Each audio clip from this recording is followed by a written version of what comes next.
आकाशवाणी से पेश है खबरनामा।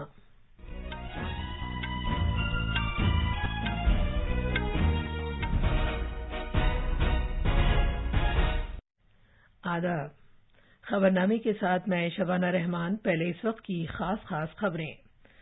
मरकजी वजीर दाखिला अमित शाह ने कहा है कि कई रियासतों की बैनुल-अक़वामी सरहदों से मुत्तसिल इलाकों में जामे तरक्की के लिए दरख्शां गांव प्रोग्राम के तहत तकरीबन 3000 गांवों की निशानदेही की गई है।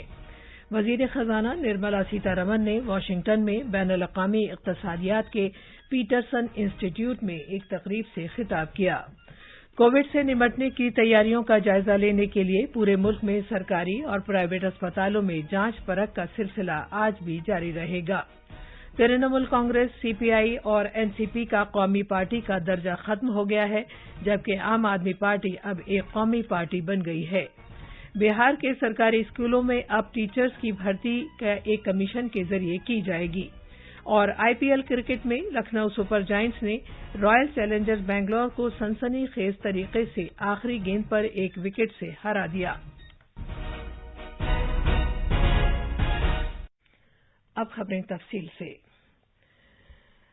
मरकजी वजीर दाखिला अमित शाह आज अरुणाचल प्रदेश में नमती फेल्डी का दौरा करेंगे और वालोंग जंगी यादगार में खराज अकीदत पेश करेंगे। कल उन्होंने किबितू में आईटीबीपी के जवानों के साथ बातचीत की थी। उन्होंने कहा कि आईटीबीपी के जवान पहाड़ी खित्ते की हिफाजत करके एक अहम रोल अदा कर रहे हैं।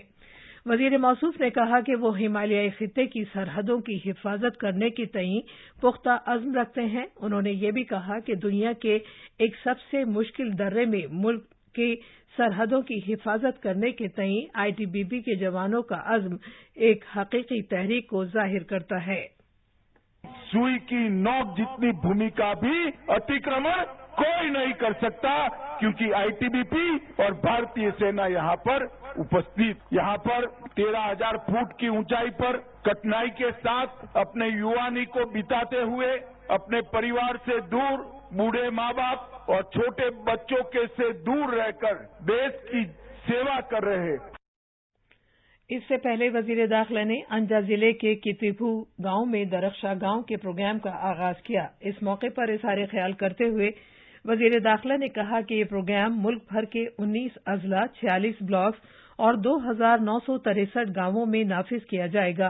पहले मरहले में 4,800 करोड़ रुपए की लागत से 11 जिलों, 23 ब्लॉक्स और 1,451 गांवों को शामिल किया जाएगा।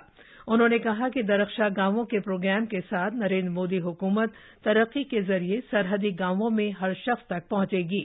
उन्होंने कहा कि हुकूमत सरहदी गांवों को फिजिकल और डिजिटल वसीलों से जोड़ेगी। उन्होंने कहा कि भारत की पॉलिसी बिल्कुल वाज़ेह है और हम अमन चाहते हैं, लेकिन कोई भी हमारी जमीन का एक इंच भी हमसे नहीं छीन सकता। वजीर दाखिला ने कहा कि सरहद की सलामती मुल्क की सलामती है और इस बात को मद्देनजर रखते हुए वजीर आजम नरेंद्र मोदी की हुकूमत ने मुल्क की बैनुल-अक़वामी सरहदों के बुनियादी ढांचे को फरोग देने को आला तरजीह दी है। जनाब शाह ने कहा कि ये प्रोग्राम शिमाली सरहद के सभी मसाइल को हल करेगा, जहां दीगर मकामात से आबादी की नकल मकानी का खतरा है। उन्होंने कहा कि दरख्शां गांवों प्रोग्राम के तहत हुकूमत इस बात को यकीनी बनाएगी कि हुकूमत की तमाम स्कीमें 100% नाफिज की जाएं। इस तरह बेहतर बुनियादी ढांचा, कनेक्टिविटी, तालीम, सेहत और रोजगार के मौके जैसी बुनियादी सहूलतें अवाम के लिए दस्तयाब हों। Controller and auditor general of India Girish Chandra Murmu ने कहा है कि रियासतों को सब्सिडी का मुनासिब हिसाब किताब रखने, माली खसारा कम करने, रेवेन्यू का खसारा खत्म करने और कर्जों के बकायाजात को काबिल कबूल सतह पर रखने के लिए इक़दामात करने चाहिए। वो कल नई दिल्ली में अकाउंटेंट जनरल की सालाना कॉन्फ्रेंस से खिताब कर रहे थे। वजीर खजाना निर्मला सीतारमण ने कहा है कि भारत हुनरमंदी और डिजिटल निजाम पर तवज्जो मरकूज कर रहा है ताकि और ज्यादा रहन सहन में सहूलत, शफाफियत और मईशत में बेहतरी आ सके। उन्होंने कहा कि भारत अपने हुनरमंद नौजवानों और बड़े अंदरूने मुल्क मार्केट की वजह से पुरकशिश मुल्क बन रहा है। मोहतरमा सीतारमन वाशिंगटन में आलमी बैंक और बैनुल-अक़वामी माली फंड की सालाना मीटिंगों से अलग बैनुल-अक़वामी इक़्तिसादियात के पीटरसन इंस्टीट्यूट में एक तक़रीब में इज़हार ख्याल कर रही थीं। उन्होंने कहा कि भारत आलमी वैल्यू चेन निज़ाम में और ज्यादा अहम रोल अदा करेगा। वज़ीर ख़ज़ाना ने कहा कि G20 में औसत आमदनी और कम आमदनी वाले मुल्कों में कर्जे वापस न करने के मामले पर तवज्जो देने की खातिर भारत को सभी मुल्कों को यकजा करने का मौका मिला है। India being the president of G20 at this challenging time itself, for me, is a great opportunity for India to prove and to work towards bringing all countries together on substantive issues. There still can be one or two on which you're not able to get consensus. But there are pressing issues of the world which a forum like G20 will have to address. And I would think it is time that the members of G20 sit up and take these issues on board. Covid के बंदोबस्त का जायजा लेने के लिए मुल्क भर के सभी सरकारी और प्राइवेट अस्पतालों में आजमाइशी मश्क का सिलसिला आज भी जारी रहेगा। ये 2 रोजा मश्क कल शुरू की गई थी ताकि कोविड के मामलात के बढ़ने के तनाजुर में अस्पतालों के बुनियादी ढांचे की तैयारी को यकीनी बनाया जा सके। इस 2 रोजा मश्क के दौरान अस्पतालों में दस्तयाब वसाइल का जायजा लिया जा रहा है, जिसमें कोविड-19 की रोकथाम और बंदोबस्त के लिए दवाएं, आईसीयू बिस्तर और तिब्बी ऑक्सीजन शामिल हैं। सेहत और खानदानी बहबूद के मरकजी वजीर डॉक्टर मनसुख मांडविया कोविड मरीजों से निमटने के सिलसिले में आजमाइशी मश्क और अस्पतालों की तैयारियों का जायजा लेने के लिए कल नई दिल्ली के राम मनोहर लोहिया अस्पताल का दौरा किया। डॉक्टर मांडविया ने रियासतों को मशवरा दिया कि अलर्ट रहें और कोविड-19 बंदोबस्त के लिए सभी तैयारियां रखें। उन्होंने किसी भी किस्म की तसाहुली के खिलाफ खबरदार किया और हर एक से कोविड के मुनासिब तरीक़ेकार पर अमल करने पर जोर दिया। कोविड-19 के बढ़ते हुए मामलात के तनाजुर में रियासतों और मरकज के ज़ेर इंतजाम इलाकों को मशवरा दिया गया है कि वो चौकस रहें और कोविड-19 बंदोबस्त के लिए तैयार रहें।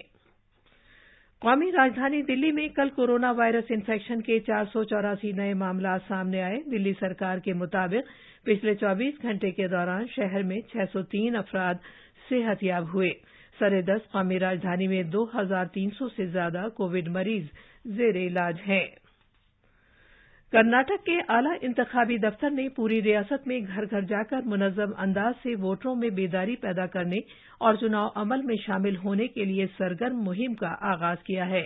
इसका मकसद राय दहिंदगान के इंदराज में इजाफा करना, चुनाव में उनकी शमूलियत बढ़ाना और राय दहिंदगान की तादाद में इजाफा करना है। रियासत में अगले महीने की 10 तारीख को असेंबली चुनाव होना है। ये खबरनामा आकाशवाणी से नश्र किया जा रहा है। इंतखाबी कमीशन ने आम आदमी पार्टी को कौमी पार्टी का दर्जा दे दिया है। कमीशन ने अलबत्ता Trinamool Congress, communist party of India, CPI और नेशनलिस्ट कांग्रेस पार्टी एनसीपी का कौमी पार्टी का दर्जा खत्म कर दिया है। कल जारी किए गए अपने हुक्म में इंतखाबी कमीशन ने कहा है कि गुजरात में एक रियासती पार्टी की हैसियत से तस्लीम किए जाने के बाद आम आदमी पार्टी 4 रियासतों में तस्लीम शुदा रियासती पार्टी बन गई है। इनमें दिल्ली, पंजाब, गोवा और गुजरात शामिल है। कमीशन ने कहा है कि पार्टी ने कौमी पार्टी की हैसियत से तस्लीम किए जाने की अहल होने की शराइत पूरी कर दी है। चुनाव कमीशन ने मणिपुर और अरुणाचल प्रदेश में तृणमूल कांग्रेस का रियासती पार्टी का दर्जा खत्म कर दिया है। मगरबी बंगाल और ओडिशा में कम्युनिस्ट पार्टी ऑफ इंडिया का रियासती पार्टी का दर्जा भी खत्म हो गया है। इसके अलावा गोवा, मणिपुर और मेघालय में एनसीपी का रियासती पार्टी का दर्जा भी खत्म हो गया है। आंध्र प्रदेश में भारत राष्ट्र समिति के साथ साथ राष्ट्रीय लोकदल की रियासती पार्टी की तस्लीम शुदा हैसियत खत्म हो गई है। दूसरी तरफ इंतखाबी कमीशन ने कई पार्टियों को रियासती पार्टी की हैसियत से तस्लीम कर लिया है। इनमें त्रिपुरा में तिपरा मोथा पार्टी, मेघालय में voice of the people party और नागालैंड में लोक जनशक्ति पार्टी रामविलास शामिल हैं। बिहार सरकार ने एक कमीशन के जरिए सरकारी स्कूलों में टीचर्स की भर्ती का फैसला किया है। ये फैसला कल वजीर आला नीतीश कुमार की सदारत में काबीना मीटिंग में किया गया। फिलहाल टीचर्स की भर्ती पंचायत, ब्लॉक और डिस्ट्रिक्ट सतह पर की जा रही है। काबीना के नए फैसले के मुताबिक ये तकर्रुर कॉन्ट्रैक्ट की बुनियाद पर नहीं किए जाएंगे। जिन टीचर्स का तकर्रुर कॉन्ट्रैक्ट पर हुआ था वो अब कमीशन के ज़ेरे एहतमाम दाखिला इम्तिहान में पास होने के बाद बाज़ाब्ता सरकारी टीचर बन सकेंगे। जैसा कि आप जानते हैं, वजीर आजम की मन की बात का 100वां नशरिया इस महीने पेश किया जाएगा। आकाशवाणी इस सिलसिले में मन की बात से वजीर आजम के खिताब के चुनिंदा इक़्तिबासात पेश कर रहा है। आज हम इस खुसूसी प्रोग्राम के 55वें नशरिये से वजीर आजम के खिताब के उस हिस्से को सुनेंगे जिसमें उन्होंने चंद्रयान-2 की मिशन की बात की थी।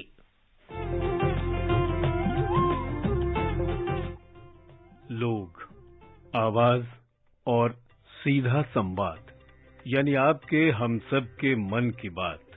जी हां, ऐसे ही करोड़ों लोगों से जुड़ जाते हैं हमारे प्रधानमंत्री।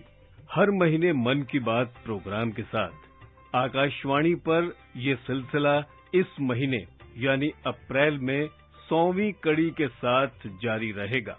इसी विशेष मौके पर मन की बात कार्यक्रम से प्रधानमंत्री के चुनिंदा संबोधनों को फिर प्रस्तुत किया जा रहा है।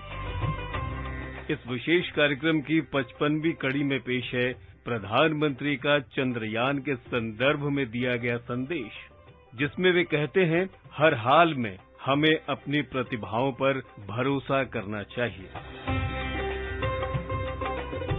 चंद्रयान-2 मिशन से भारतीय अंतरिक्ष कार्यक्रम को नए अनुभव मिले।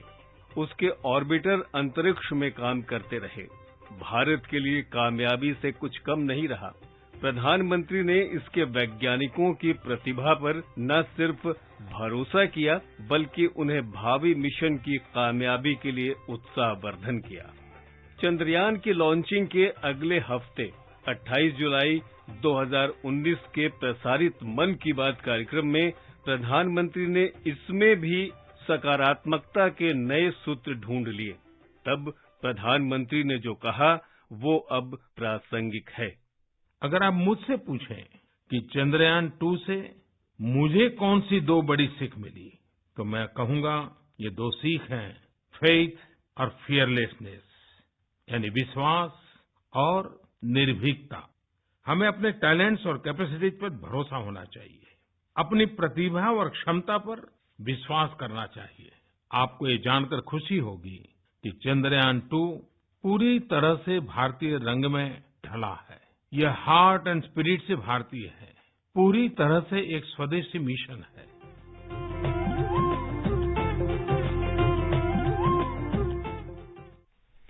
भारतीय मौसमियात महकमे ने अगले 4 दिन में मुल्क के कई हिस्सों में दिन का तर्ज हरारत रफ्ता रफ्ता 2 से 4 डिग्री सेल्सियस तक बढ़ने की पेशगोई की है।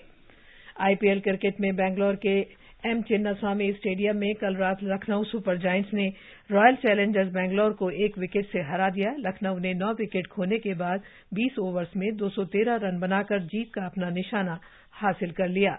आज शाम दिल्ली में अरुण जेटली स्टेडियम में दिल्ली कैपिटल्स का मुकाबला मुंबई इंडियंस से होगा।